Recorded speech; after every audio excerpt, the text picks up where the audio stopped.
We are on the road. We've stopped and gotten ourselves some food, and it's not even 9 o'clock yet, which it's good for us. I didn't even think we were planning to leave till 9 o'clock, so I think we did a remarkably good job to be out on the empty road.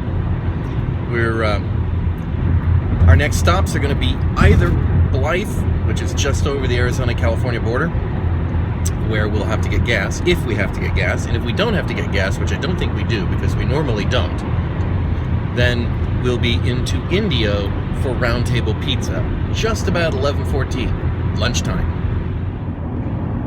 If you can look over there, you can see the light rays shining up across the desert into the sky. It's kind of an odd effect. It's behind that truck, of course. I assume that's from the highly radioactive wastelands of California, just over those hills.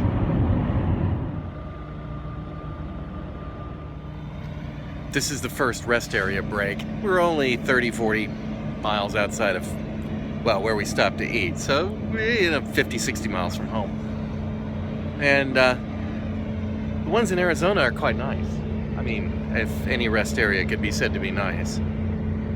They're cleanish, and they usually have toilet paper in them, and, well, they're still highly trafficked toilets.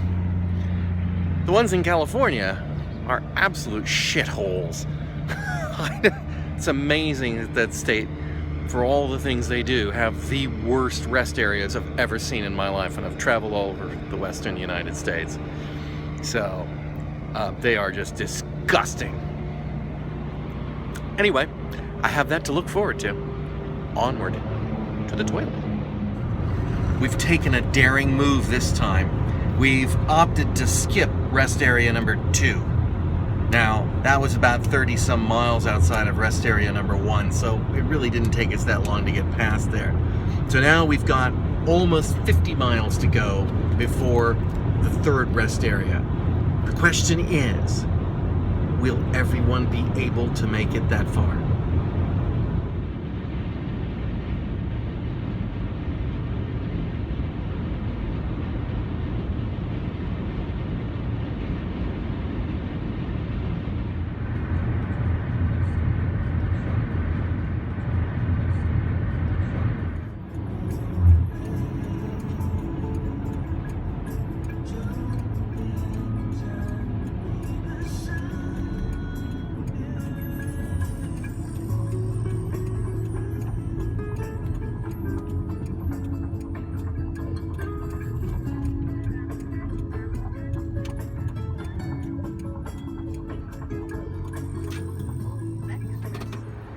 This is the Ehrenberg rest area. It's the last I-10 rest area on the way to Disneyland. Well, it's the last Arizona I-10 rest area.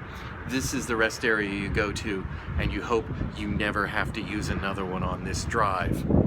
So this is where you try to do major business, let's just say. And 40 minutes out to the pizza. So hoping it's good, and it's open, and it's tasty, and it's round table-y goodness. You see, we're going to arrive at the pizza place at 11:18 a.m. And you look at our clock, which is never quite right, but it's close. It's 10:43 a.m. So you think, well, that's not bad, is it? I mean, it's 99 miles, though. So what's up with that? Well, I'll tell you what's up with that. The fact is that California is in one of those stupid other time zones, and we forgot to take that into account. So, as we cross the California border here shortly, the current time of day is going to change. It's going to be an hour earlier. It's really only 9:45 in the morning, California time, which means we have an hour and 20 to 40 minutes before we reach food. That's not so good. I don't know if we have any snacks in the car, and so things could turn ugly. Fortunately, I think I have the weight advantage over everyone else.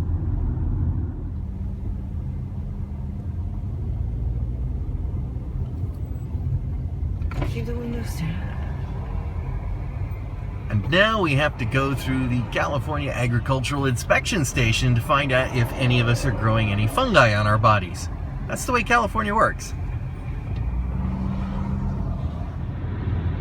We're rapidly approaching pizza now. It's not a moment too soon.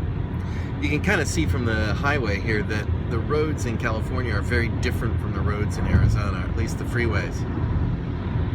It's an interesting phenomenon I've noticed. It has to do with, you can see it with telephones and you can see it with electrical infrastructure, but in California, you can see it with the highways. Now, California really basically pioneered freeways and highways like this. This is where they really got started in the world. And they're terrible. I mean, they're awful. They're badly designed. They wind around in ridiculous circles. You're expected to go from 0 to 60 miles an hour on a loop on the way up as you circle around. It's just, they're really nonsensical. But you have to remember, they were making it up as they went. Now, Arizona, for example, the freeways are great because of the mistakes they made in California and the lessons that we learned. And that is the problem you face when you're a pioneer. So, yes, they've got a lot of them, and yes, they did it first, but they did not do it best.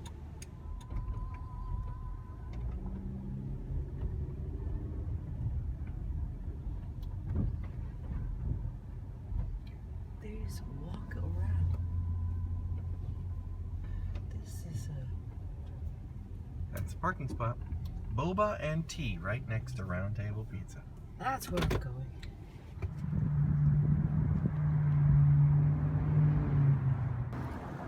There's a lunch buffet here, but I bet they're not going to let me stay for it.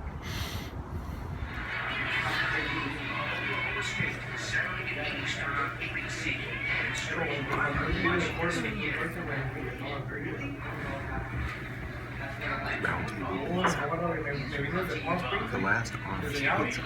I don't know what that means.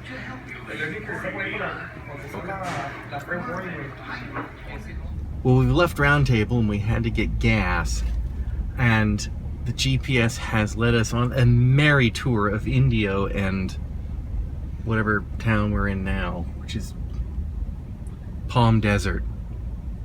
So yeah, we've just been driving around. It feels like in circles, but I'm sure it's trying to get us back on the freeway, and then hopefully arrival Disneyland Hotel at 2:42 p.m. It is currently 1 p.m. and off we go. There's a reason that they put these wind farm here, because I am literally fighting to keep the car on the road, as is everybody else here. It is terrible. The semis are swaying back and forth and look like they're gonna tip.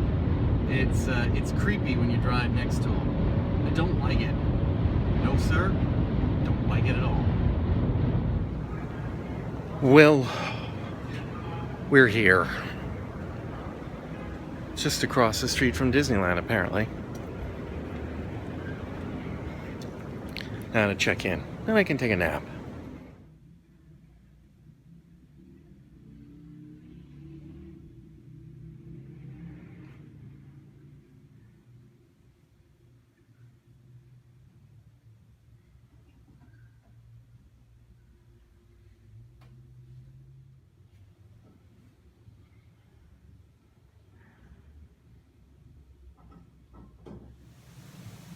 Yes, before you get your shorts all in a bunch, I am in the bathroom. I'm just sitting on the edge of the tub here. This is not me on the toilet.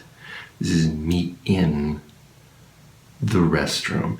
And that's because it's very early in the morning and the kids are still asleep, and this is the only room I can turn the lights on and close the door and hopefully not be too noisy as to wake them up, because it is earlier here than it is in Arizona. So It's 5:30 a.m. in California. It's 6:30 a.m. for us, and we have no need to be up this early. It's just, I am.